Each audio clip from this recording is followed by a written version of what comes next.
Okay.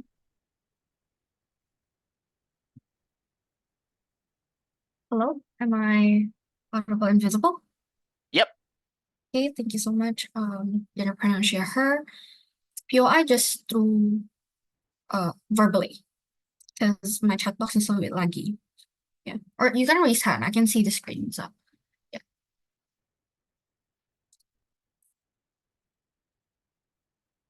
Firstly, I think it's important for us to picturize how big the shaming would be or how the shaming would be at the very first place so that there's no really much contentment later to the end of the debate.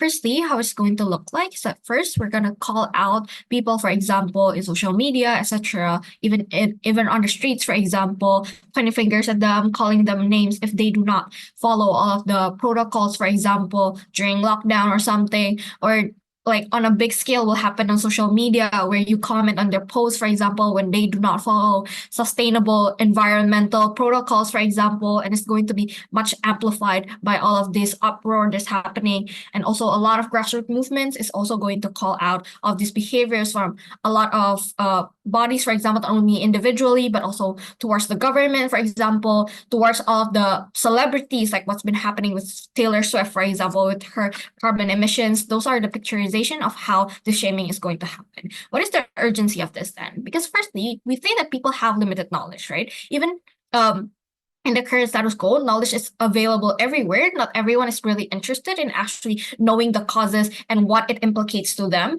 and they do not really have the feeling to actually want to change or the motivation to actually want to do something about the causes, for example, whether it's environmental problems, whether it's public health protocols, for example, etc. Right? But secondly, people would just not listen because it doesn't really implicate that any it doesn't implicate that there's any immediate behavioral impact towards them, right? People may gain knowledge from educational campaigns, for example, but this doesn't really result in immediate action, for example. Many individuals understand the importance of like reducing carbon emissions because it's getting harder to breathe in this world, etc.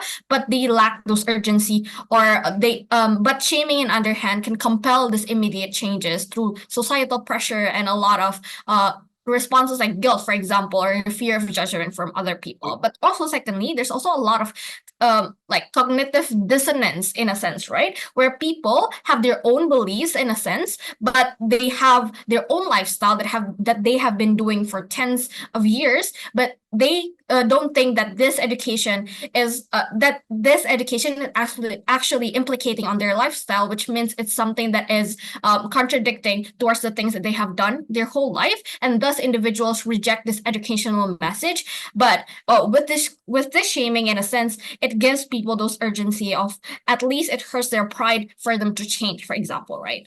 Which means this has to come uniquely from shaming because for four reasons. Firstly, because it hurts their pride, right? People feel embarrassment or guilt when they get called out, for example. Unlike softer tactics like education, for example, shaming directly confronts people with the problems that they currently do, for example, and as the fear for being publicly judged or like because people constantly correct their behavior to further avoid further embarrassment from other people. For instance, people who are shamed for like not adhering to eco-friendly practices might quickly, for example, adopt to a more sustainable habits to restore their image in in their social circle. For example, when they've been called out by their friends or they've been called out by the people around them, their neighbors, etc. Right? But then, secondly, there's also things like peer pressure. This also amplifies through social media, right? With trends, for example, a lot of people are following a more eco-friendly approaches. Like instead of using plastic bags, they start using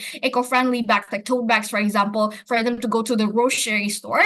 And these is more compelling than, and it's like much closer in proximity because like people around you are starts doing those as well, which means this amplification turns into a trend that is going to actually make people listen. But also people also fear public backlash, like what I've said before, thus people would listen. What is the conclusion of the second point? This has to come uniquely from shaming because it is directly and is more proximate towards the people, and it gives them immediate backlash from their actions, for example, right? But then I'm going to preempt this by saying that, oh, maybe uh yeah, opposition is going to say that this is gonna tamper on the social movement's reputation, for example. But second, but to two responses to this if this is going to happen, right? Firstly, you need to make sure that you actually fulfill the purpose of your causes at the very first place, right? If you were to uphold your reputation, you need to make sure that you actually uphold your causes. But we have told you the urgency of education does not work, which means people will think that, oh, they're only doing campaigns for education, for example, and etc. They're not doing anything about their causes anyway. We need to raise this awareness and actually mobilize those actions to actually happen at the very first place for the social movements to actually uphold of their values, etc. Right? And also, secondly, you are the ones that actually fulfills the purpose and values. You are the ones that actively fulfills the promise. You shame people that does not uphold your causes. You actively shame people that does not align with your principles of the movement, for example, right? The social movement also would rely on creating a strong sense of identity and reinforcing those values by taking active actions, which shaming also shows that their reputation and their identity is something that is to be upholded. But yes, I'm going to take one from CO. Given that most individuals aren't responsible for huge social changes, how are you actually going to change the people at the top's feelings just by shaming them? Oh yeah, I'm going to talk about that after this. Yeah, nice segue. But I'm going to explain how this shaming not only shames the individuals but also trickles down to the forces of government to also listen to these social causes. Firstly, because it creates this public pressure towards the leader, right? When social movements engage in these public shaming, especially like what I've said, it's been amplified by social media, etc., will happen on a really large scale, right? Which means they generate significant public pressure that the government leaders cannot easily ignore, right? For example, a lot of people are violating environmental standards, which means, like, for example, it also highlights the gap in the governments, right? For example, when these individuals cannot do eco-friendly practices, this means that the government are not actually providing these people with those that enables them to actually do these eco-friendly practices as well, right? Which means these individuals would not want to be shamed. For example, like you tell me, oh, why are you not recycling your stuff, for example? But I could just say, oh, the government doesn't really provide me with the practices that I need to adhere to towards all of these stuff because it's just so inherently very expensive, right? Which means also it highlights the gaps in the government, etc. Which means this shaming is also a catalyst for the policy change to happen at the very first place, not only individually but also towards the higher ups. To propose.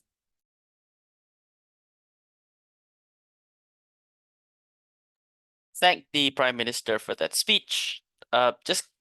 Moving on, the Leader of Opposition.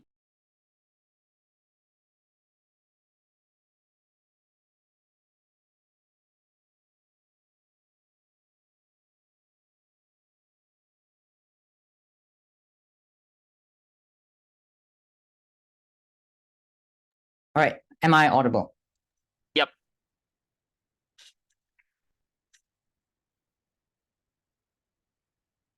What will social movements do on our side? First, we'll still employ positive education, teaching people for why recycling is good, why environmentally sustainable actions are both useful to yourself and the rest of society. Number two, we'll allocate resources to fixing underlying reasons for why it is that people cannot take the most amount of positive change. In the instance of, for example, not enough vegan food, many people are having to go to more like meat-based products instead. We'll rather allocate resources of the social movement to instead trying to fix those problems by highlighting or subsidizing these types of vegan products instead. Note that this is mutually exclusive to our side for two reasons. So government bench cannot co-opt this. One, social movements have limited political capital. So having to convince your members that shaming others is a strategy innately takes away from the airtime that you could use for other things, which is why the priority of doing our policy is less on their side. Number two, and this is critical, shaming inherently contradicts this because our strategy pins the blame on society. Society has failed to educate for why recycling is important. Society has failed to give you enough recycling bins when it comes to major metropolitan cities. Instead, on their side, you are trying to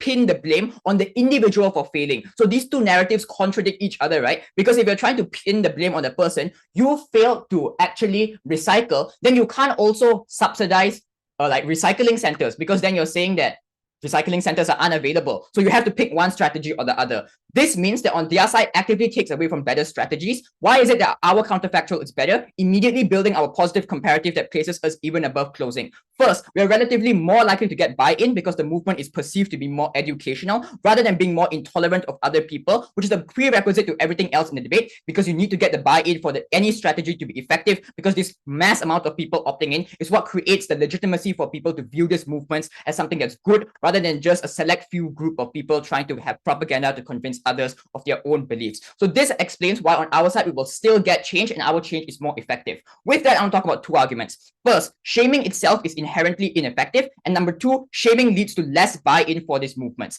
First, shaming is an inherently ineffective strategy, and there are three layers to why this argument is true. Number one, shaming itself will always be unnuanced, and there's two reasons why the shaming isn't precisely targeted at the most effective things. Because note, all of GovBench material presumes that you shame the right people, that you're able to shame them enough in order to get this amount of change. Two reasons why that's not true. One, OG don't have the fiat to mechanize precisely how the shaming will be carried out by the social movement. It's a support motion. So look intuitively at how this is done. Most of the time, it's individual members of social movements seeing things that they view as negative and then making a moral disposition as to whether that's good or bad, assigning some form of value to it, and then trying to shame that person with very limited background of what the person might actually be going through. But number two, all the blatantly bad behavior they talk about, such as going clubbing during COVID or large-scale littering, are already legal. There's already government regulations against this, which is what social movements are doing, are less of those things, but rather smaller things that may be more like not explicitly illegal or are more like debatable, they're more contentious stuff, which is why exactly it's true that shaming might not actually be the best case, because you're making a moral judgment on those people all the time. So what does this look like? It looks like you filming videos of people going out during COVID lockdowns without considering the fact that many poor people needed to work because they were unemployed or didn't have enough government welfare. This ignores the structural conditions that led to them violating those laws and instead shifts the blame onto those people. And this is principally unjustified, because you as a movement are supposed to be advocating for their rights, but on their side, you say that the person is at fault. You're double punishing them. Someone who's already poor, someone who cannot afford vegan food, someone who cannot stay at home during the lockdown is now being double punished by the own movement that's supposed to protect them by shaming them even more. Number two, shame is least effective for the people in power because they have the most power to insulate themselves from the shame. OG example used Taylor Swift. My question to OG is, how effective has this been? Taylor Swift can still use her private jet even with all the public backlash, for the reason that all this shame is just cast out because it's seen as an echo chamber of anti-Taylor Swift hate, that Taylor Swift fans are still going to her concerts. Rich conservative politicians can still say racist remarks because even if he's shamed by progressives, his own voter base is still voting for him. So shaming has very limited effectiveness even for the most powerful people if you don't believe that it actually shames the poor. Number three, shame is short-term. If OG is right and people immediately want to reduce visceral public shame, their focus is on doing what immediately takes away the shame rather than what is actually important. So here's the issue. If their case is right, that it's actually quite difficult for many people to change their decision-making calculus, it's very hard for people to take the harder option. This means that the easier option in response to that shame is just to do those things in private. So it's contrast this to our side, where instead of people just doing these types of things where they can maybe be seen as by less people, might have lesser chances of being filmed and uploaded on YouTube, what instead people are doing are understanding the underlying reasons for why what they're doing is bad, which means people on our side don't indulge in such negative behaviors on private spaces. It's more likely to engage with the truth for how this works. CG. We have already educated people that throwing rubbish around is something that is bad, but people still do it. So why then is your model on people educating people still likely to work? That's cool. We get more resources into educating people in more effective ways because we spend less of that capital on trying to do shaming. As I've explained in the setup, there is a trade-off. So it actually gets better on our side. But second, I'm going to do the weighing here actually. Maybe in our absolute worst case, we don't get change because we are less harsh. Maybe we don't get Taylor Swift to change on either side. But at the very least, this is a trade-off we're willing to take, because on your side, you do more harm than good to the movement because you get less buy-in. You get more hate from the rest of society. And this means you put the movement in a worse position than it was previously. So yes, maybe we don't get huge amounts of change, but at least your side is doing more harm than good to the movement, you have to credit this as a harm that happens on your side. Second argument on buy-in. In the previous argument, I've explained why this is ineffective, and note that an ineffective movement is also already unlikely to get buy-in because people feel that the movement has failed them. But now I'm going to give you 3 additional independent reasons for why you get less buy-in on their side. Number 1, social movements will be viewed as elitist by internal members of the movement. For instance, feminism in developing countries will be viewed as not by the people and for the people, but out of touch because they're actively willing to shame local women instead of being for the community. Yes, we understand that progressive movements might be seen as Western-centric on either side. I'm pointing out that it compounds and gets worse on their side. Number 2, social movements will be viewed as hostile and judgmental by the rest of society. Again, many people might not be progressive. If you're trying to convince someone on the sidelines, the worst thing you can possibly do is try to shame them and get them to be against you, oppositional against you, which means they're less likely to support you. Number 3, this creates the narrative that you as a member of a movement ought to prioritize the movement over everything else. Maybe you feel like you can be inclusionary on our side because you can prioritize both your job and being a member of the movement. On their side, everything that's done in self-interest is actively shamed. So this means people are just way more likely to view this movement as aggressive and buy in less. For these reasons, this is terrible. Oppose.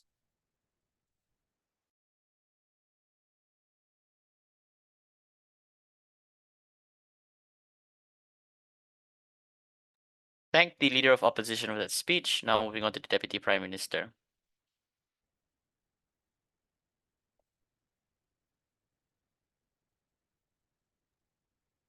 Audible? Yep. So I directly unmute yourself.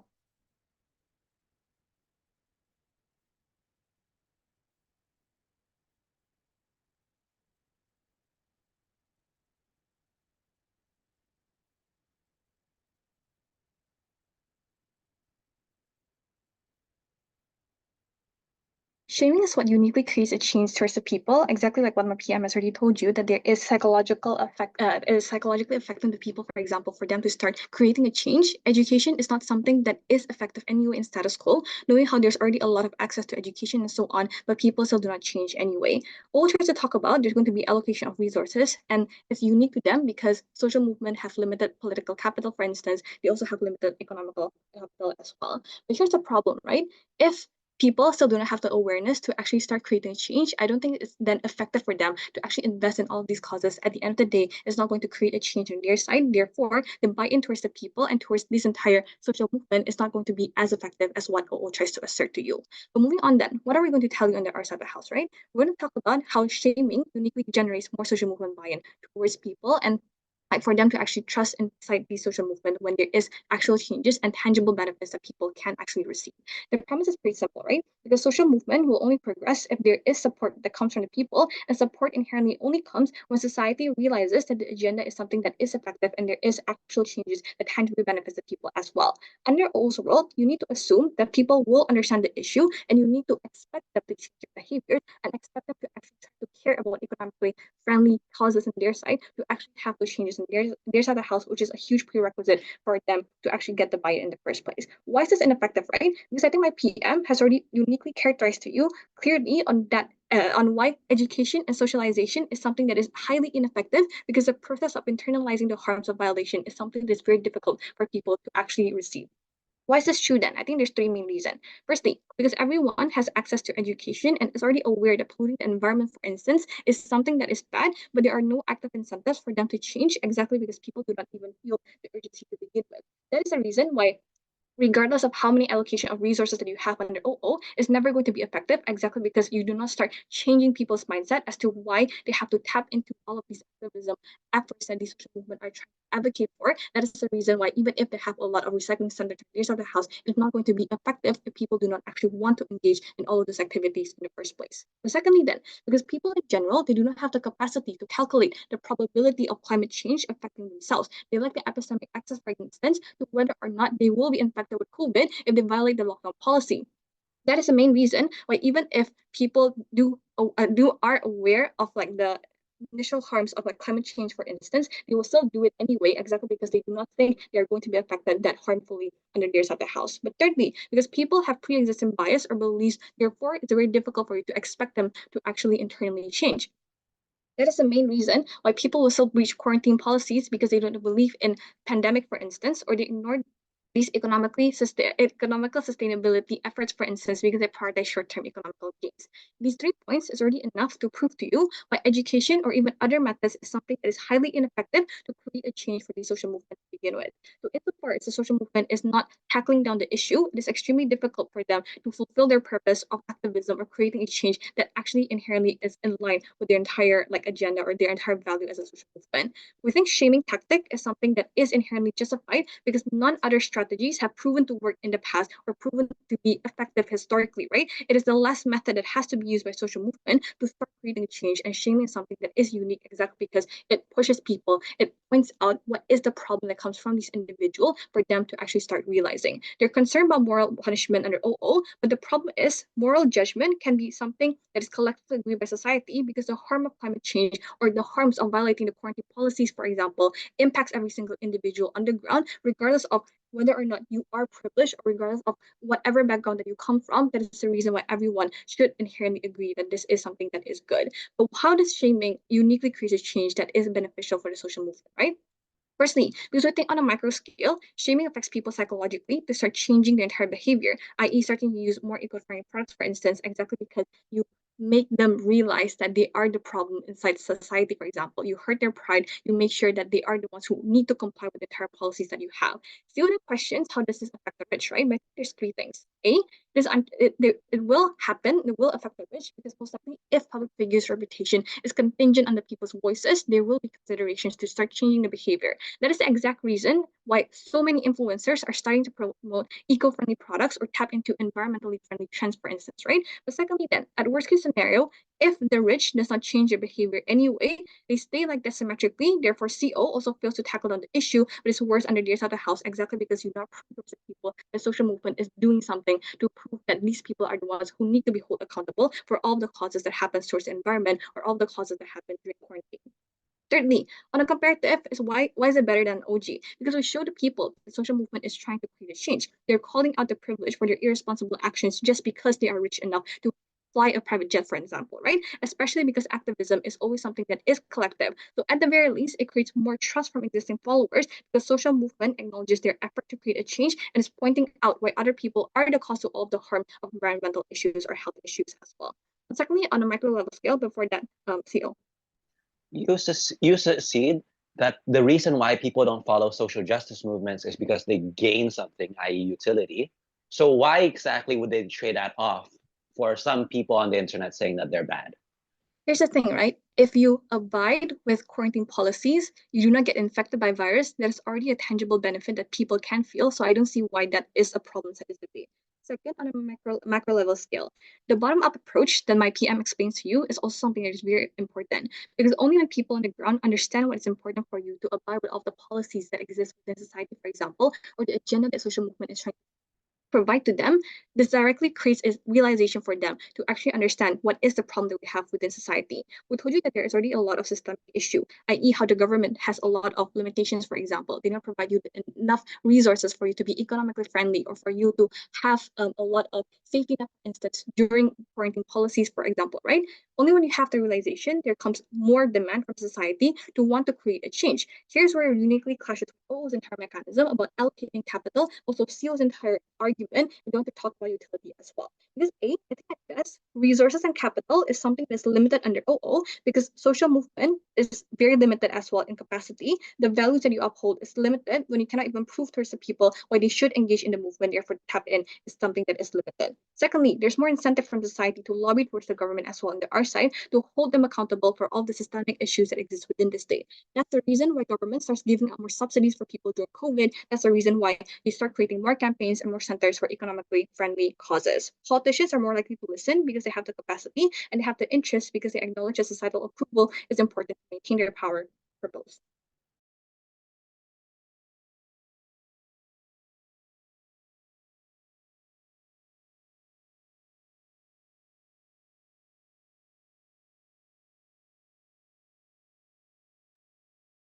Thank the Deputy Prime Minister for that speech. Moving on to the Deputy Leader of Opposition to conclude the front half debate.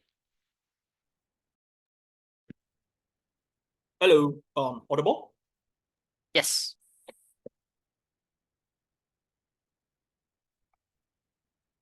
The idiom pronouns, please. POI, please do it through chat. I'm happy to take one or two if I do have time. Cool.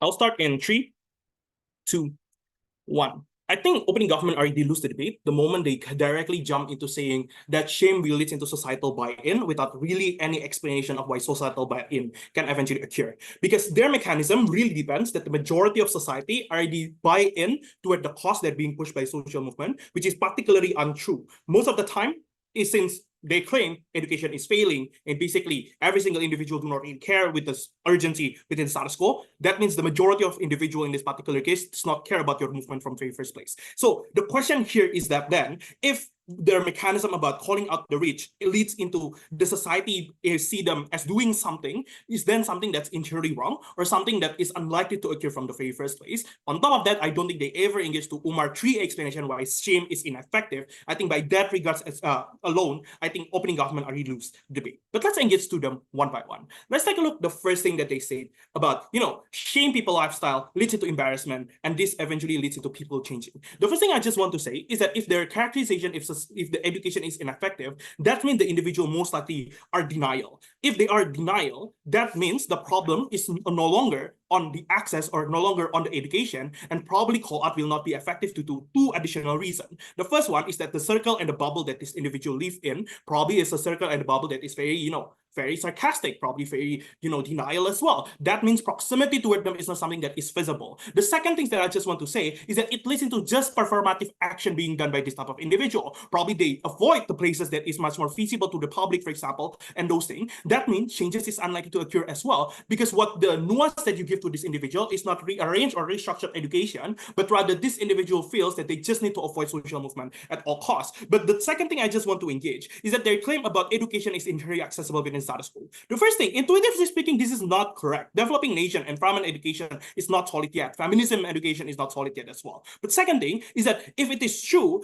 that there are people that feels that things are not urgent, probably then the problem is on education. What we argue here in opening opposition is that the restructurization or like the allocation of budget can goes into lobbying the government, lobbying company, for example, in order to give access to a green technology or a green product, for example, or restructuring the form of education that we give to the society, not like what we have within status quo that's just full of jargon, for example, but rather restructuring until the point where it's like creating a habit, for example, creating a policy or creating an activity inside of kampong or village, for example, that you need to eventually take care of the environment, for example, and something along that line. This has proven to be effective in Japan, for example, because of habituation of this type of individual. And that is the problem. When you shame individual, you are shaming them out of their habit that is unchangeable, habit that are being nurtured from them since kids, for example. The problem here is that how their reception looks like. And insofar that opening government, if it explained the process of it, I think opening option already win in terms of how we change individual through the process of changing the curriculum, changing the habituation, and so on and so forth. The third thing I just want to say is that the burden for opening option is not to prove that status quo suddenly will be good. Probably we also prove that. But the main burden is just to prove that opening government probably is wrong, that status quo will be better. I just want to highlight several things. The first one is that the reason of why shaming is ineffective is also because of the level of shame that happened throughout. What I mean by this, they never have the fiat that the shaming will be conducted well in this particular case. Social movement activism, leadership usually are centralized in one specific region, while the smaller part of the movement are spread among small villages or small kampong, I must say. This means that the leader in regional part usually appointed and imbies the sense of trust and closeness with the constituent exists with this kind of small region from the very first place. What's the problem of this? The extent of shame is unclear. The aim, however, is clear. I agree with opening government that the aim is to change the behavior of society. What does aim to happen? Shame is highly connected with perpetuation of conflict. That you shame individual, you told them that they are shit dogs, for example, for not abiding certain law of, for not abiding environmental good behavior, for example, or even worse, something maybe correlated with feminism. Maybe not calling out quote unquote sexual assault that they experience, for example, something along that line. What's then the problem of this? Number one, the nuance, the Umar's argument about unnuanced shame is then something that is much more easier to be comprehended as something that is negative to a general perception of individual. Because when you shame a certain individual, you are not learning about their background. This is not conversation where you ask them, oh, how do you feel? Why you don't do this? Something like that. But you talk shit, you call them like an animal, for example, and something along that line. Since this is unnuanced, then most likely what occur is that one, people that are closely related with your constituent feel that they're also being shamed, feel that the movement are not actually defending them because it is not something that's relatable for them or something that is proximate for them to eventually doing. This is why the impact is on three folds. The first one is that the worst type of shame will eventually something that is likely to occur and perpetuate conflict within the region, and the region sees you as somewhat disruptive to the general stability from society. But second thing is also then not protecting the stability internally inside of your own movement, because the different perception, let's say feminism have different perception internally within their own constituent, means because of that different perception and because the continuous shame that you do even to a sexual assault victim, for example, because aim is what they look for and shame is legitimate, means that they are being seen your movement as elitist, as not defending to a sexual assault victim, for example, in the process and something along that line. But thirdly, why not is important? Because this is directly connected with buy-in from lower class individual that is highly connected to the developing nation. And this is why the nuance of elitism is something that is very easy to eventually buy into this kind of social movement when they continuously shame because they don't care about what people experience on the ground and those things. Before I continue, yes, CG. Why would oil companies care about what environmental movements have to say? Okay, so this nicely into my third impact. The prerequisite of quote-unquote company willing to change is that you're able to create buy-in first. Company don't care. I totally agree. When you call them out, like calling out Taylor Swift, for example, when the majority of Taylor Swift fans do not care, they will defend Taylor Swift at all costs. When the supporter of Starbucks does not care about genocide that they did, Starbucks still prevail. But the prerequisite of changing and prerequisite of create the stock going down is that the majority of people already agree with the cause. This suggests that it depends on the analysis why shame can be effective.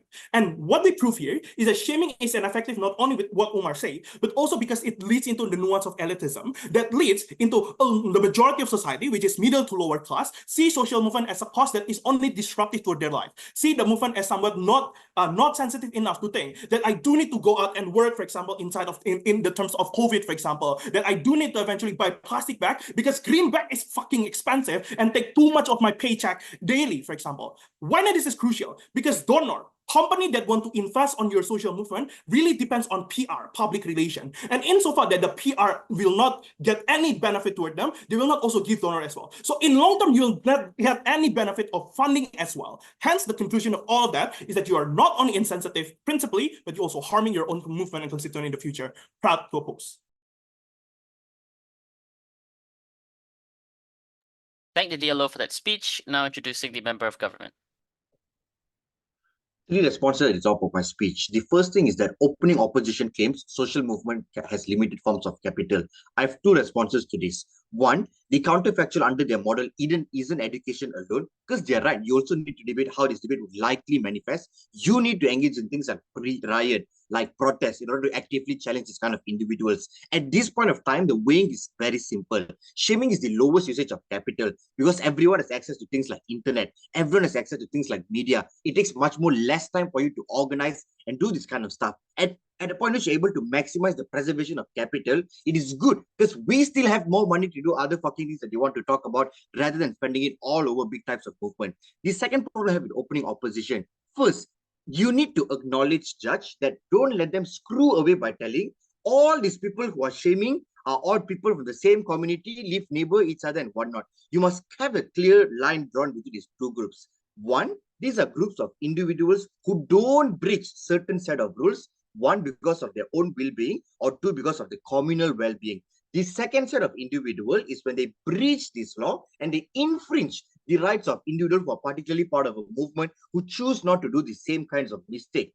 That's why on the left side, where most people adhere to certain set of law, have a collective form of resentment towards the other party. So the other party is already small in number. Whether they buy in or whether they don't buy in, it really doesn't make a difference because largest proponents of the social movement are already semanticized and are already assisting within this movement. The second thing, there won't be buying because you don't understand the circumstance of person who is against the movement. Why the fuck is the onus of feminist movement to understand patriarchy doing things? Why should Black Lives Matter care about the reason and justifications to why privileged white male do this kind of stuff? This is particularly harmful because you're always backpedaling the efforts of social movement. You force them to take a step back and then you have to care about things about why other people do this, why it's justified to do so. The burden of closing government is very simple. Motion uses the word catalyze to change. We don't need to show you immediate change. We don't have to show you definitive change, but insofar we can show you trajectory of people trying to attain change. You have to give this debate to closing government. The first thing, what are myriads of ways that shaming could look like to a person? When a person throws rubbish on street, you take a photo and put on social media. Feminist movement calling out men who are narcissists, painting them as beneficiaries of patriarchy. BLM movement calling out white male. All these are students who are calling out university management for frivolous financial policies. Taking photo of people who smoke in public hospitals or restaurant areas and putting them in media. Grab driver who harass women in car. You screenshot their profile and attach details to people. All this shows that the purpose of this movement is to bring embarrassment, and the threat of embarrassment is what is going to inhibit someone who's going to do or not going to do something. Judge, and this characterization is particularly important. At the end of the day, the goal isn't mainly to punish someone. It is the creation of threat that you would likely be shamed that you do something wrong. That's why you're able to inhibit and deter people before they're able to going to do so. This dilutes a large chunk of opening opposition's harm, given their under-mechanized education mechanism. Because when a PY Uma just says, we will do different and other forms of education. Insofar there's no clear pathway to victory, you can't just let them say, oh, there's more harm than good, so we are good about this. You need to at least have a remedy towards the problem. First piece of extension, why is status quo failing? And notice, the selfish and preservation nature of individuals who oftentimes prioritize their own interests is the largest chunk of the problem. Because it's easier for you to throw rubbish on the floor and street when no one is watching. You don't suffer any forms of repercussion. But number two, there's no communal level supervision. Obviously, the government and police that Umar talks about cannot be everywhere at all points of time. But the communal members can act as eyes and ear everywhere. These are better forms of coverage that allows you to treat and look over people shoulder to shoulder much more better. Secondly, the burden for us to show that this mechanism is catalyzed. Why is this likely successful? And here's the debate-winning extension, Judge. I'm going to talk to you about the precedent, why law has been a successful form of deterrent. Notice the Austin and Bentham's ideology of sociology that discusses the jurisprudence of threat backed by sanction. This comes in two forms: the internal forms of policing that people have and the external forms of policing that alters the way people behave.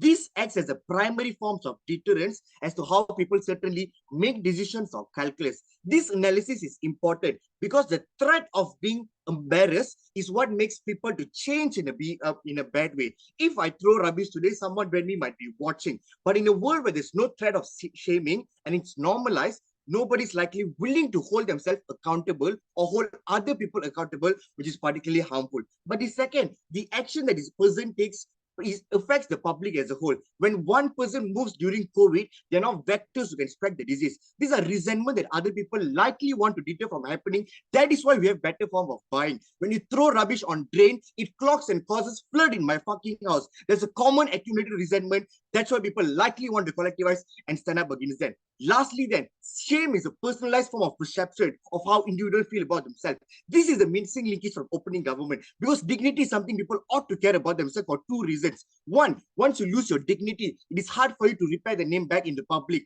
But number two, when your dignity is infringed, you feel inferior, culpable, guilty, and demonized by the society. Because you want to avoid all these forms of feeling, that's why you don't want to do that negative act in the very first place, opening opposition. If shaming is so accessible that you want it to be a deterrent, which is already, by the way, in OG, that everyone can just take a video of you anytime, won't this garner more backlash because people think social movements are policing them like a mob rather than what we have on our side, which is more buy-in because people don't understand the cause on your side?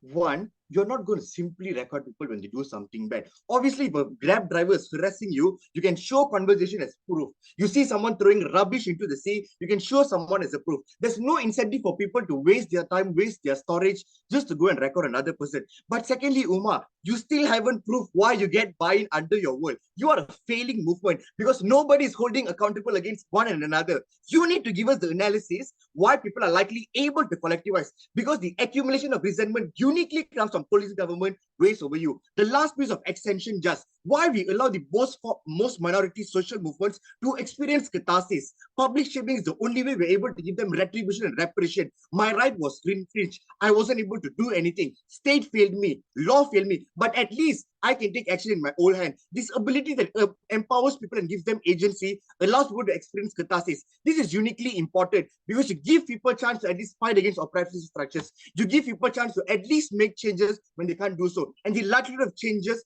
ultimately multiplies when you allow them to collectivize and move together. So proud to propose.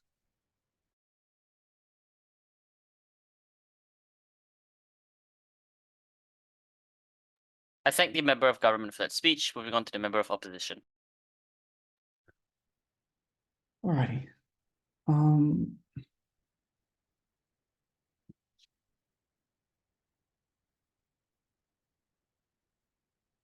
3, 2, 1, go. CG is correct. I'm sick and tired of two things in debating. The first is just the assumption that social movements are good just because we say so and are good in and of itself. And the second is that people buy in just because we all in this debate think they might be right.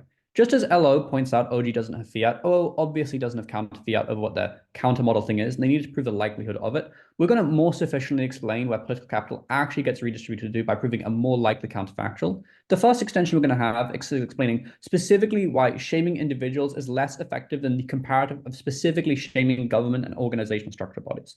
The first thing I want to explain is how and why do people shame to eliminate the closing government extension. Obviously, there is a wide variety of examples that could easily get picked up because oppression is a continuum in a vast majority of society. But the vast majority of this tends to be particularly outrageous incidents. There to be a few flashpoint examples, Trayvon Martin's, George Floyd, that cause huge amounts of storms that kick up after. This is important for the reason these tend to become the most popular.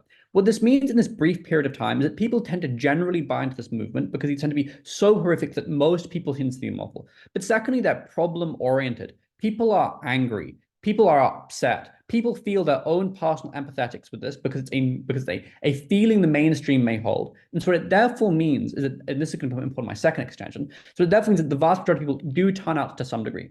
The question is, how do government responses respond to this? Because like the issue with the opening government meg is the opening government meg is just OO, but like through a more complicated route. Opening government goes, so like you shame the person, and then the person goes, oh no, it was the government, and the government goes around.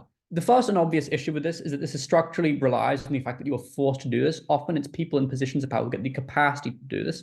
The second issue with this is obvious. It's just OO, but with extra steps. The issue is that if you start shaming someone, you're unlikely to believe the things they say. This becomes specifically important in the way in which government interacts with large and mass-scale protests, because I think opening opposition is a little bit uncharitable here. Like, obviously, like, if we're shaming Harvey Weinstein, like, everyone isn't like, like, how dare they do shame? Shame is ineffective. And obviously, if we're shaming Timmy, who's like gone to do COVID for like a job, then like maybe we lose buy-in. I think there was a lack of analysis as to why people are more or less likely to buy in beyond vague assertions.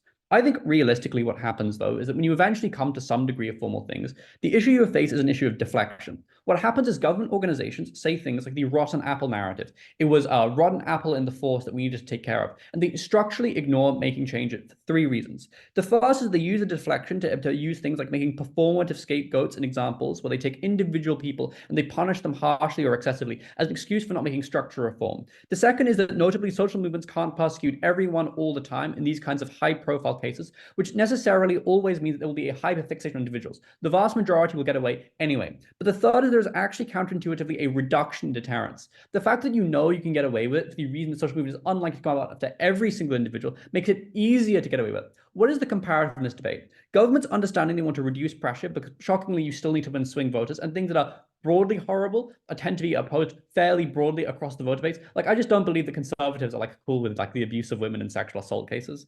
I think that often what this structurally means is that generally speaking, governments are forced to make some larger degree of change. The reason they don't like to do this is because it does affect some degree of power for people. They have some moderate level of insulation that top half agrees on. However, if the counterfactual to some degree is losing this, they are more than happy to do this. We're going to admit we won't have 100% efficacy, but we're now going to fight is the weighing as to why a marginal change in these structures is more important than a harsh change on an individual.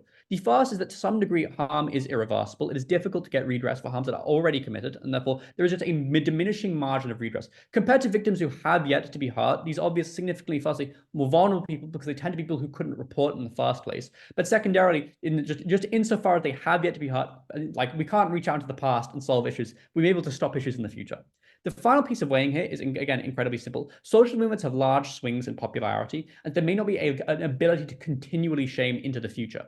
That is to say, for example, Black Lives Matter was incredibly popular between 2020 and 2022 and made large degrees of shaming decisions. But the issue is that regressive leaders still came back for the reason that larger organization structures still either allowed them, let's say allowed people to get into power, or secondly, actively supported them because of the way in which patriarchy ingrains itself into large cultural norms, such as social factors, the people you hang out with, cultural norms inside institutions like the police. I'll take a PY from opening government. People will be more upset if their efforts are discredited. Sorry, you're really quiet. Could you say that again? People will be more upset if their efforts are discredited and privilege are not being called out. So how do you create accountability under your side? I'm really sorry. I really genuinely couldn't hear you. Opening, could you repeat that again, but like shout it, like scream at me? Okay, people will be more upset if their efforts are discredited and if the privileged are not being called out. How do you create I just don't think this is true. Like, that's just objectively not how social movements work. Like, I was listening to the vast majority opening government case, and they were saying things like, like because oppression still exists, people like give up on you. Like, we are all aware that racism still exists post Black Lives Matter. I don't think people are going around like, I guess we can't support it anymore. I think the realistic manifestation of this actually is the other way around. When structures refuse to change, you actually get accelerations as more mainstream people realize how fucked it up it is. The reason for this is that people in the mainstream tend to not realize how structurally racist organizations are because it's more convenient to believe them to be more empathetic if you are actively benefiting from them. A really simple example of this is the Arab Spring, where the vast majority of people who are moderately clerical and moderately Muslim didn't really care about the authoritarian government up until the government started cracking down and refusing to cooperate, which made protests more because people realized how much worse it was. So actually that mechanism works the other way around. The second extension is incredibly simple. Sometimes social movements are bad, and this is true, and like these tend to be significantly worse. What are we talking about here? You know, like the Why Are You Gay interview? Do you know the guy, Pastor Semper, the guy they interviewed, ran huge degrees of massively homophobic social movements that structurally stripped the rights of LGBT people across Central Africa? The massive import of Wahhabist Islam and other forms of Islam through Northern Africa that massively regressed the rights of women. The current process in the Middle East that is stripping away what little protections there are, and the increasing reduction of individual people to have religious sovereignty in countries like Myanmar. Why do these tend to be the areas where this kind of shame happens the most? The first is the reason that the cases in which there is not a structure in the counterfactual to shame tend to be cases where people are innocent. There's two reasons. The first is oppression comes from relations of power where people are able to oppress other people. And secondarily, this historic nature often means the world used to be significantly less powerfully democratic. So the powerful intersected very heavily with the people who were doing the oppression. Obviously, what that means is that most structures tend to be ingrained with either cultures or literal policies that are ingrained to promote these ideologies. However, obviously, if there isn't a structure to do so, the vast majority of people do not be in relations of power and therefore don't have the capacity or the incentive to engage in oppression to begin with. But the second thing to explain here is why this place this mechanism happens the most. The first is moral authority. You need to claim a moral right. So structures like religion that go after women, saying that they don't have the right to work, or Western behavior is immoral and they should not engage in such, are more effective. Second, they have easier ability to gain mainstream buy-in. It is harder to fight structures of oppression, and so shame is a more effective method when backlash is less likely. Thirdly, generic popular buy-in. The intersection of different power structures makes it easier to oppress people. The weighing is simple. These are the most vulnerable people who are hurt the most. Even if we don't get a benefit, we definitely avoid a harm. Very happy to win closing opposition. Thank the member of opposition for that speech. Now, to conclude the Gulf case as a whole, government.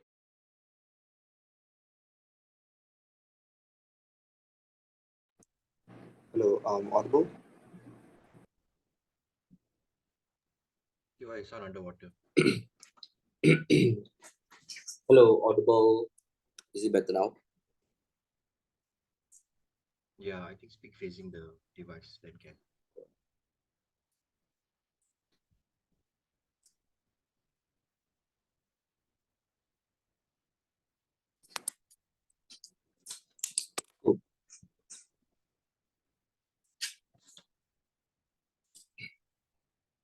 Starting in 3, 2, 1.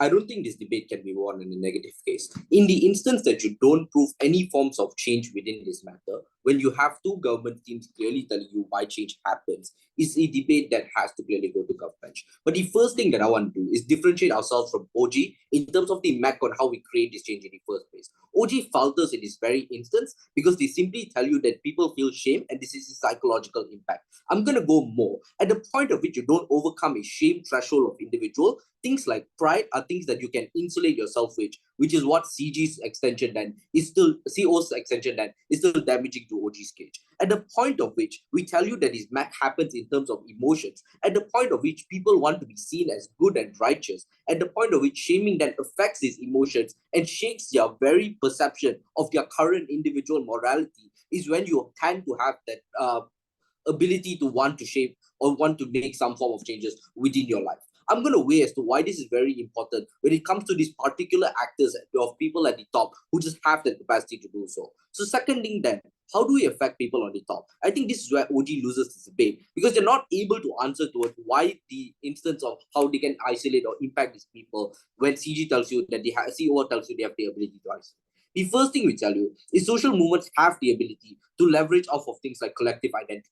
This is when you create a collective identity in order for you to strengthen and have a singular form of ability to have the recourse. I think this is the point of which people always want to feel included, because at the point of which you're isolated is something that individuals hate. These are things that are capitalized over people like influencers. Your Taylor Swift and your everyday people who post vlogs are people who want to feel included within this movement. This is a leverage that is purely unique towards CG, because we tell you then back out to you why this group cohesion that you push and pushing on a singular identity is able to get these forms of people to buy in the first place. But secondly then, just the ability to have your strategic polarization when you do the shame in the first place, at the point of which you draw a clear boundary between us and them, is when you actually want people to join you in the first place. I think at the point of which you have a binary framing is when you want to have more people on your side, because people's ability is just to want to feel inclusive within groups. They want to feel included, right? I think at this point is when you shift the identity of the movement of being much more hip and cool. So sure, maybe your perception is elitist and this is buying into and taking out Umar, but joining in makes you look cool. And the prerequisite to join this clique then is extremely low, and the ability to want to buy in is something that is able to overcome the threshold. Because the prerequisite then is to have the ability to do the sustainable environmental practices. The prerequisite is to support other females to join your feminist movement. I think especially for people on the top who have the capacity to do all of these things, joining into these specific cliches are things that they, one, automatically want, but two, are things that they feel inclusive in joining, because this is something that caters towards the majority of population. So if you join, your current moral calculus or what people perceive you to be is someone who is good and righteous. This is automatically a factor that attracts people to buy into you. This is where we knock out Yellow as well, because his framing and assertion is these elitist movements are people who invalidate feelings. So if a female comes to you and has been abused, the feminist movement is going to reject you. We tell you this is probably going to be untrue. There's still going to be a fundamental basis of humanity that all of the social movements operate on. I don't think you're going to be acting in benevolence and telling them to fuck right off. I'll take you in a bit, man. I'll take you after 5. The second question that I want to answer in my speech is, why is moral judgment impactful and not as harmful as other teams posit you in this speech? The first question is, it's unlikely that you're going to be reported or depressed. I think the point of which you shame is you cut, but you're not cutting deep enough for you to affect other people's lives. This as well knocks out a huge amount of Umar's speech, because it tells you the mental detriment is going to be bad. I think this is when it's easy to isolate yourself from change, because most people have the ability to make this change in the first place. Therefore, you can isolate and cut yourself off from shame completely at the point of which you just overcome this low threshold of joining into this perceived elitist cliches. But how do we almost counterfactual then? Is they make more money and they can educate people on more ways than one. We tell you that this is extremely problematic. I'll respond to this in 4 ways. Firstly, that education already does not work. I think a lot of speakers within this house already positive to you that. But secondly, is that people just do things that are proximate towards them. Meaning, if littering is something that is easy for them to do, these are probably things that they're going to do. Secondly, it's the immediate thought process of people. Therefore, if it's some the unsustainable development goals are things that they are likely going to indulge, because this is the immediate thought process of the way that they are brought up, these are probably going to be things that they're going to do as well. But thirdly, just simply that they lack the epistemic access of the outcome. I think you can probably know outcome from education, but it's still probably going to be increasingly lacking towards the full extent of outcome that is going to happen. But even if it is true that OO wants education and you redirect funding to education, I don't see where the state incentive to help is on their side as well. Because OO's idea is a negative case in which you rechannel funding towards education, a sector which is already not working, and expect to have some level of change. The point of which they fail to make out their case is the point they lose. But thirdly, I also want to flag out what the movement looks like on side opposition as a whole, because CO runs an extremely negative case as well as to the structures and institutions that are very, very hard to change. And the point of which you do this is when you greenlight behaviors that are against the movement. You sit complacent and watch individuals get oppressed. You sit complacent and watch your environment be destroyed. The very principles of your movement are things that you're willing to sub out on because you want to do something that is negative. I really don't know what they want to do because they didn't tell in the speech as well. Before I move on,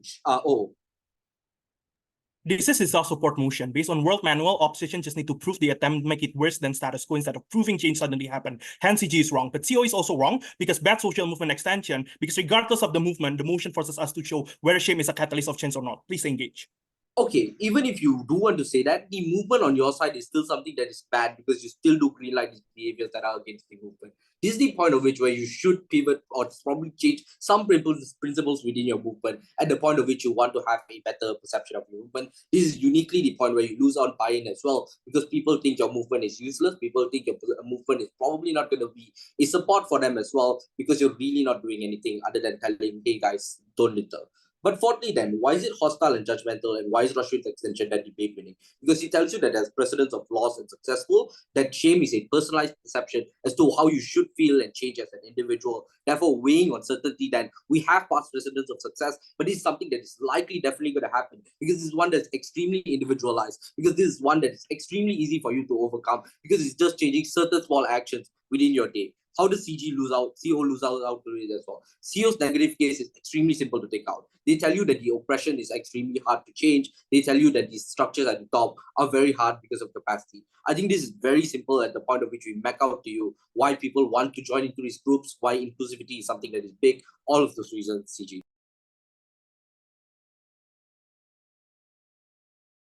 Thank the Gov Whip. Moving on to Op Whip to conclude this debate entirely. Hi, am I audible? Yep. Great. I'll try to take a POI from, I guess, OG and CG. I'll try to take both if I have the time. Just need to arrange my notes so I can actually understand what it says.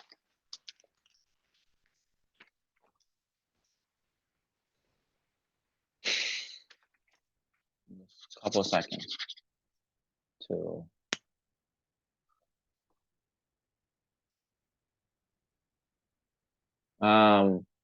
POIs by voice.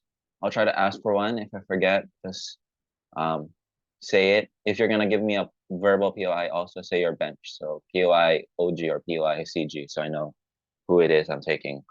I probably won't be looking at chat, so just verbalize it. Beginning my speech in 3, 2, 1. One point of clarification: we're not a negative case, we're a harms case. We're showing you that at the point where social justice movements are allowed to actually use shaming as a mechanism, they'll use it as bad things because we take a much more nuanced approach from Rohan that not all social justice movements are good, some are bad. So think of like how for every Black Lives movement there is, which is a social justice movement, there's also a counter movement. That is to say, like a right-wing answer, right? Think of like Black Lives Matter, you have All Lives Matter, Blue Lives Matter. These are all social justice movements. The reason why this is infinitely more harmful is because they have a lot more power. I'm gonna get into that in a minute. One free-floating rebuttal. They tell us on CG that you need to get some level of buy-in. You need to make it as accessible as possible so people feel like they're part of the social justice movement. This is good because then you get like momentum or something. This is bad because one, you create a smokescreen effect. A lot of the times, if CG wants to say that, oh, you get some level of buy-in, I don't really see why this buy-in is actually important. I think it's just going to look like sacktivism, like someone posting on their Instagram story, oh my God, please boycott Starbucks, or like shame Harvey Weinstein. They feel good about it and they don't actually ever do anything more further, or they just like take the small wins, like Rohan told you, where we just care about like one rotten apple that's being pushed out by the narrative by the state as like a scapegoat, and then we forget all about it. Or like thirdly, you just don't actually donate, you don't actually throw up a protest, you just feel like you're part of the social justice movement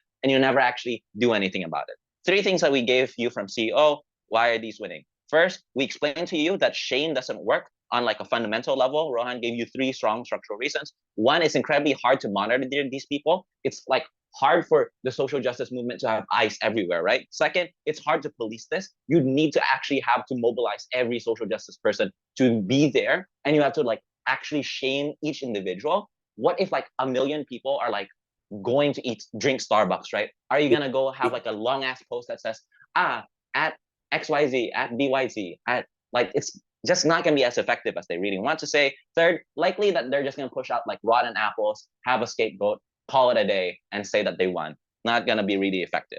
Second, we explained to you that buy-in is relatively symmetric. We told you that it's probably going to, people are still likely to go in or out based on like swings of popularity rather than everything else that both opening houses talk about, but we'll give another mechanism here later. We've given another mechanism here later when we talk about moral high grounds. Third, bad social justice movements. What is the, this is the most important and debate winning extension, because we tell you that social justice movements are a double-edged sword. That is to say, if you want to say that these social justice movements are effective in shaming, we think that this can be used in a bad way by shaming individuals that want to be part of social justice movements and calling them as subversives. We think that this is going to look like the state or churches or like whatever other strong political powers that want to ensure that they're stronger. 4 structural reasons why this is actually worse off and they have stronger incentives to do this. First, or like they're more persuasive. First, they're normalized. People think that the state is like an authority, therefore they have the moral high ground, therefore whatever they say probably going to be true, rather than a small niche social justice movement, which is relatively newer, that hasn't given them benefits like the state has given them benefits of welfare or benefits of infrastructure. All these things, unclear why they believe one over the other. Second, easier to buy in because it's something that's bought in by the collective, i.e. people consensusly voted in the president, consensusly believe in the church. Therefore, they're willing to buy into something that's more bought into than a social justice movement that might be more niche, that only has like a minority of people. Third, it's easy to say that these guys are subversive to the state. You can create, if CG wants to say something, oh, binaries or whatever, I think that the state can easily do this by saying that these people are against the state, they are against you, we need to shame them, they are horrible individuals. Fourth, this is an incredibly high impact thing insofar as this actually creates on the ground discrimination. It allows for things, it justifies things like pogroms, it justifies things like hiring discrimination that actually harms people on the ground. Even if government is correct and you're going to be able to like, we're not really sure why Taylor Swift or all these like influential actors that they want to say on their side are going to change. We think on our side of the world, we can more guarantee that these people are going to be out of a job. These are people that are made shrewd on the long term. But you might have another question, which is to say, why is the state going to be why are these like movements going to have a lot more like strength than social justice movements? 4 structural reasons. First, they're able to accrue more capital. That is to say, these things are usually things like churches, like schools, or politicians, right? That means they've been in power longer. That they needed to have some level of capital in order to actually like gain to that position, right? We think that is incredibly useful. Think of like psyops, think of troll farms. You're able to change and shift the narrative because you're able to control things like the media. That's the second structural reason, to make sure that these things seem more normalized. You're able to like flood social media with like troll accounts that say that, oh, XYZ should be shamed. We're able to do things like shut down the networks in case that this is actually bad. Third, you can divide and conquer. You can say that these social justice warriors are crazy, right? Think of all the feminists that are being lambasted as like incredibly unreasonable or like as Karens or whatever, right? These are things and methods that these bad social justice movements can use to actually weaponize it and like divide and conquer. OG. CG? Okay, yeah, go on. One, all your harms are just criticizing that it's not perfect, but there's still positive utility. But number 2, even if you're right that all these proponents against this movement have higher moral ground, higher political capital, then public shaming is the best way for smaller movements to counteract against them. Okay, I get you. First, we're not saying that it's ineffective. We're saying that bad actors are going to use and weaponize social justice movement methods in a bad way. Second, I'm going to go explain moral high ground right now.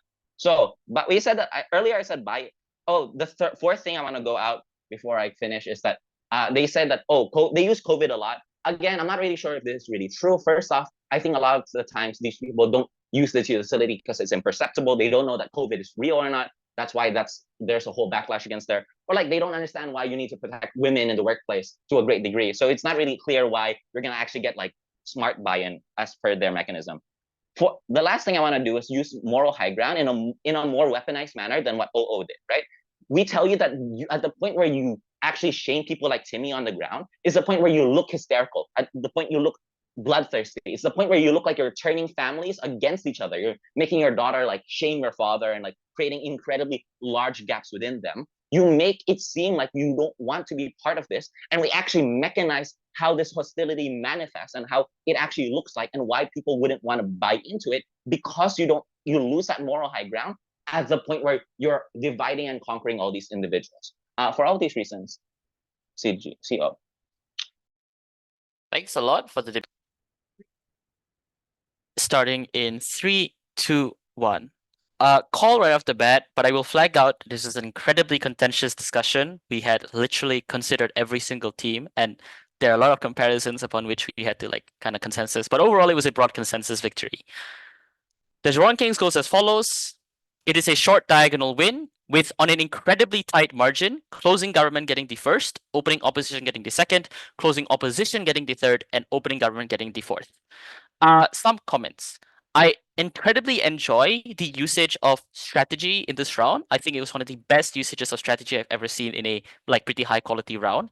But I think in order to improve upon the strategy, I need teams to be able to explicitly explain why the trade-offs they're taking in the round are specifically worth it, or weighing specifically what the change that has happening within your particular extension is something that should be of utmost priority.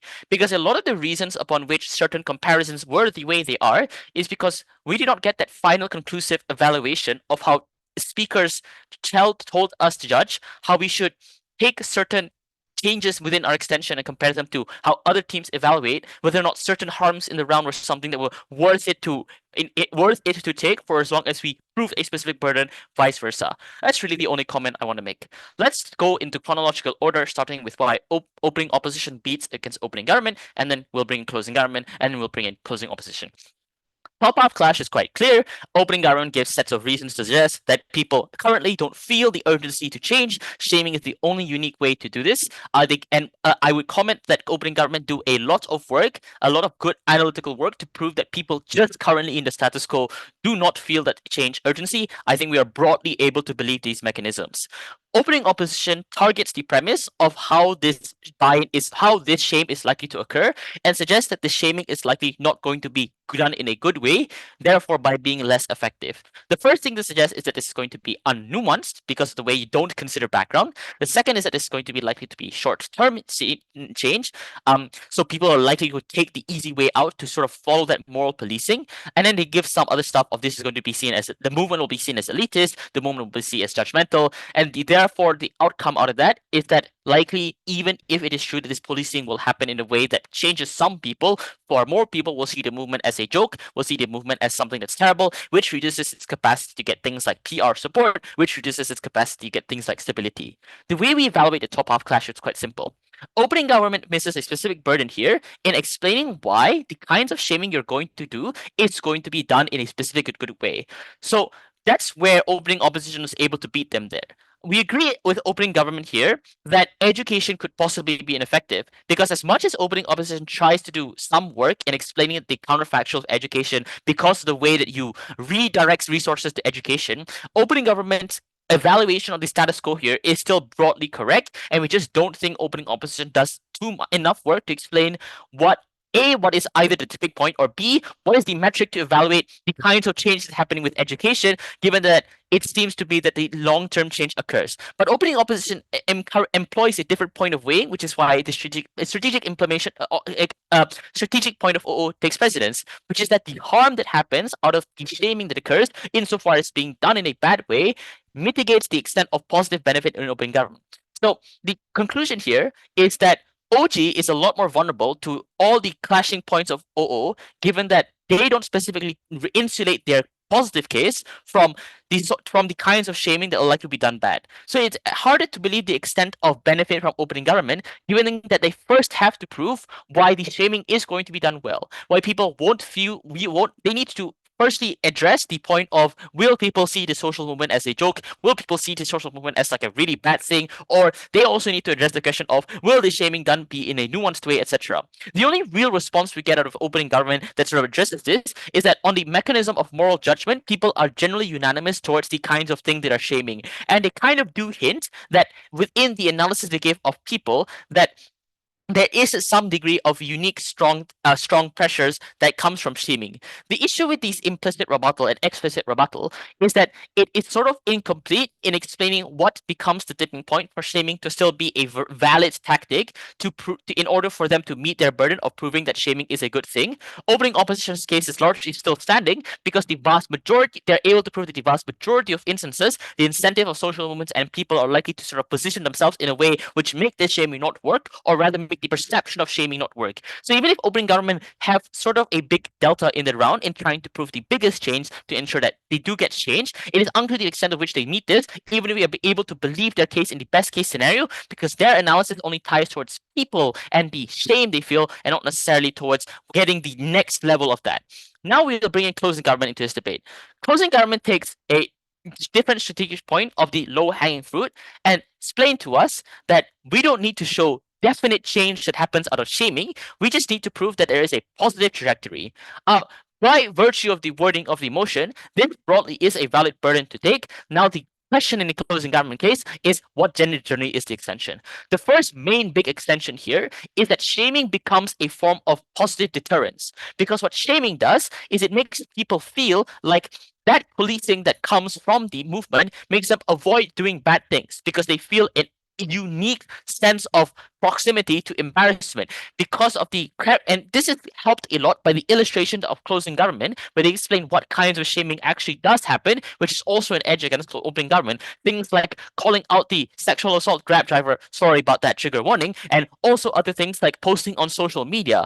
And I think what closing government does here quite uniquely is actually explain the implication of what it does out of shaming, which is the idea of, these people. The second thing we explain here is the idea of the moral preference of being with social movements, where closing government analyze that the threat of shaming and the usage of shaming make people want to feel like they join social movements because A, they want to avoid harm, and this proves an impact of collectivization. Finally, they do some rebuttal in dealing with opening opposition, specifically explaining that not everyone is going to see this. I think broadly and there are specific demographics of people who do seek to cause harm, and the shaming wants to shit on those people, and you don't have to actually care about those people if they're all going to cause harm within the first place. I will first weigh closing government against opening government. Opening government, big burden here.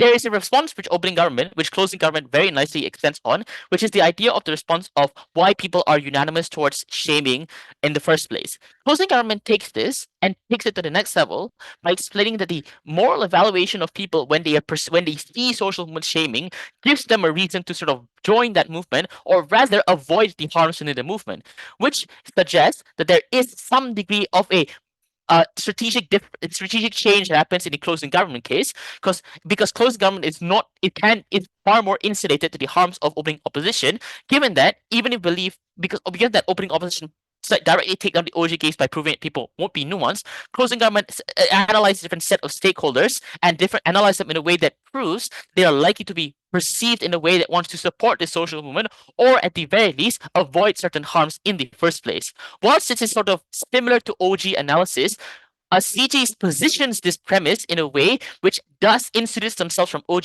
because OG requires you to believe that broadly, even if they prove that people want to change because of the peer pressure, because of the shame, you don't prove where that prerequisite collectivization does happen. So closing government take the more strategic burden, but also secondly, the way they give here is far more proximate insofar as they're able to explain to us that the strategic polarization and the collectivization that you're able to do garners some degree of change. Now we will deal with short diagonal, and this is where the biggest impasse happened, because admittedly I did have opening opposition weighing against closing government first, but I was convinced by the panel. So if opening opposition wants to hear more questions about the second, you can always ask the panel because I think they have more. I think the biggest problem, the biggest impasse that comes within the short diagonal comparison here is that as much as we can consider the hugest best case of closing government case in terms of proving that there is a trajectory to change, proving that certain stakeholders wants to not feel shit on or wants to feel like they are joining the movement, it still does not responsibly engage or at least. So this is the best mitigation. That's the whole point. So in our case, it's still standing against closing government. We don't believe that closing government sufficiently explains good enough rebuttal to deal with the biggest problems that opening opposition posits. Then this is a question that this is a comparison is evaluated by how we weigh both materials against each other. So the position here that we took on is that opening opposition does a lot of work in explaining that this is going to be done in a bad way.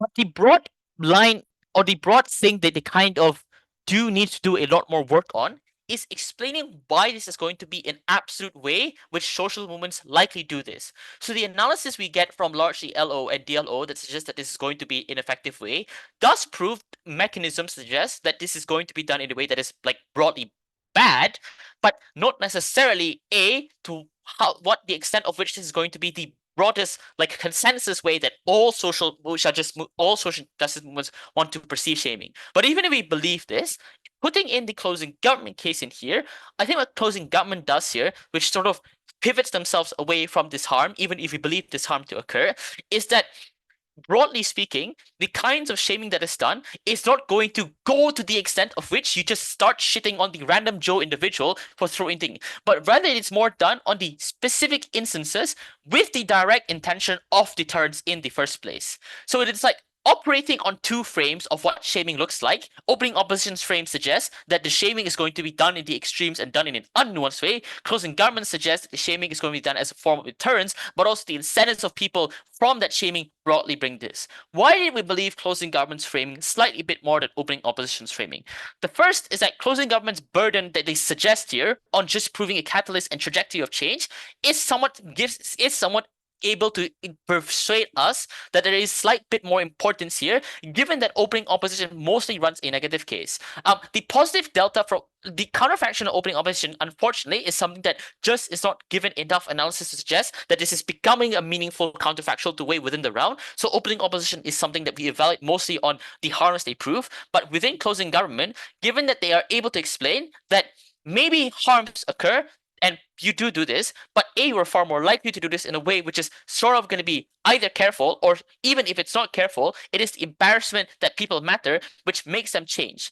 The second thing to note is that the extent of harm that opening opposition does, like they give mechanisms to suggest that shame means that people want to piss off from the movement because they see it as elitist. But I think what they needed to do a lot more work was to characterize specifically why there was a significant demographic of people who are likely to not only perceive themselves as this movement, but also choose to sort of do things like boycott this movement, etc. So the opening opposition prove a harm, but it's unclear to the extent of which they fulfill the burden of proving that this becomes a relatively tangible harm, because there are certain sort of logical steps needed to be done in order to prove that this idea of shaming is occurred.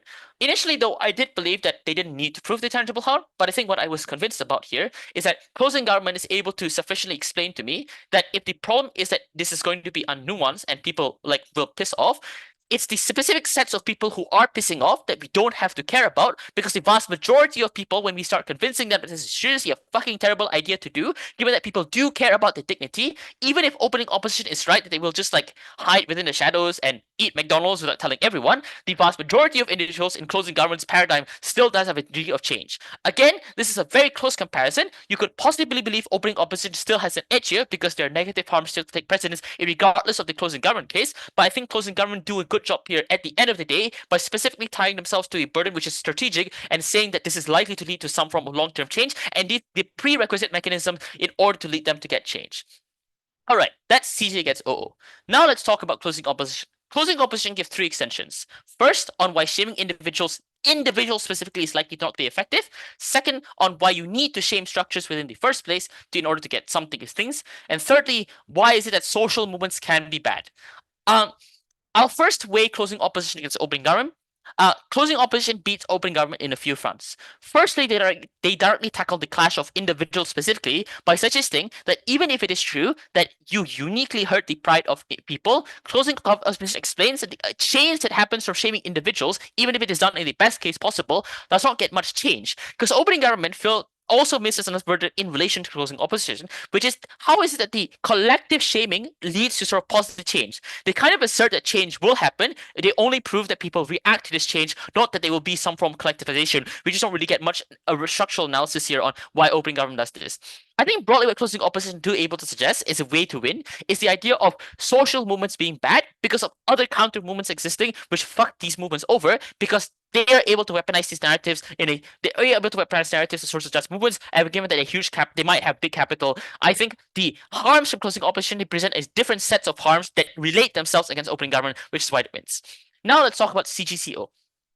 I think the broad problem with closing opposition against closing government is that whilst they do suggest that possibly shaming individuals might be harmful because not harmful but lead to no change, and possibly there are other counter movements that could occur in harming these movements, the extent of which this damages the closing government case is relatively unclear because there generally just isn't much direct engagement in terms of the mechanisms of closing government. So, best case scenario, we believe closing opposition extension suggests that social justice movements might be bad or social justice movements may be harmed, etc., and they might not do effectiveness. But this is not responsive to the analysis of closing government that explains that people generally do feel a sense of emotional response or a stake in doing these things. So, sure, best case of CO, individual change is not going to occur. The extent of this extension winning the round is unclear because we're not sure of the extent of which this just proves that maybe or it proves in a vacuum that that shaming individuals is likely not to be effective. But just because you give an extension, you need to also explain why that extension in relation to another team's extension beats that extension. And given that there's just a lack of explicit rebuttal here, and looking at the way this implicitly interacts, it's just not clear, even in the best case, even if there's no change in the gov bench world, why closing government extension takes place. But closing government here has a priority main metric here, which is that there is some degree of positive trajectory. So let's say closing opposition's harms at the very best case, which is to suggest there's like probably a smokescreen effect, or maybe counter movements exist. Firstly, counter movements existing, even if they are particularly stronger, is something that will probably exist symmetrically. Unfortunately, like they don't prove why the extent of this happening. I get that the analysis here is that there's now going to be an additional pool of weaponization against these things, but that pool of weaponization of counter movements against the closing government case is not clear to the extent of which is particularly damaging, given that closing government is able to explain to us that persuading the more priority metric here is persuading the general populace and making them collude on the strategic polarization. The extent of harm on closing opposition's counter movement case, I think A, it just comes out too late in the opposition whip speech, but also B, it's unclear how this wins. Now we talk about closing opposition against opening opposition. If you're wondering why I haven't credited the comparative of fixing structures, that's because it's a direct knife to opening opposition. So by the world's manual, if a closing team wants to launch a different counterfactual, they either have to A, be consistent with the opening opposition, or B, disprove why the counterfactual of opening is not likely to occur. By the extension, their counterfactual takes occurrence. But the problem here is that LO setup kind of makes the trade-off very clear, which is that we are not shaming under any instances, we are subsidizing instead, we are doing education. So if closing opposition wanted to prove that they wanted to shame structures, they first need to evaluate why their comparative is something that either has to happen or can happen in relation to opening opposition. They don't do their work. And by the rules of the world's manual, this is still technically considered a knife. So the big part of the fixing structure extension, even if this is a strategic extension in the round, by virtue of the swing voters analysis, does not take precedence. Broadly then, the idea behind closing opposition as to why they lose against opening opposition is that even if closing opposition identify different sets of harms that occur through things like counter movements, it still does not explain to us why this wins against opening opposition opposition. Because the only point of weighing we really get against CO and OO is that OO is uncharitable because they only assume that social movements will do this in an unnuanced way. We explain that it is just very hard to do these in the first place because social movements themselves are bad and shaming individuals. But but it still leads to the same impact. And even if opening opposition is slightly less uncharitable, like they still do prove the extension. And closing opposition isn't really able to. In the best case of CO case here is that as different sets of social movements may harm this, but doesn't explain what the tipping point here is going to occur. I think at the end of this, closing opposition launched two different extensions, but they don't specifically weigh against opening opposition. And opening opposition has the benefit here because their delta is a far more is still a tangible way of proving why social movements get fucked in the first place. In closing opposition, it relies on an external actor rising up, and they need to prove further likelihood in explaining why this counter movement is going to likely to occur to fuck over the stability. But even if this was true, opening opposition case still wins on their particular metric. It's not clear the extent of which closing opposition evaluates a different metric or it proves a bigger tipping point to weigh against opening opposition. For all those reasons, the call is final. Thank you, everyone. You can ask me feedback. You know where to contact me. If you don't know, I'm on Discord. I'm on Messenger. Hell, if you have my number, you can also contact me. Thank you, everyone.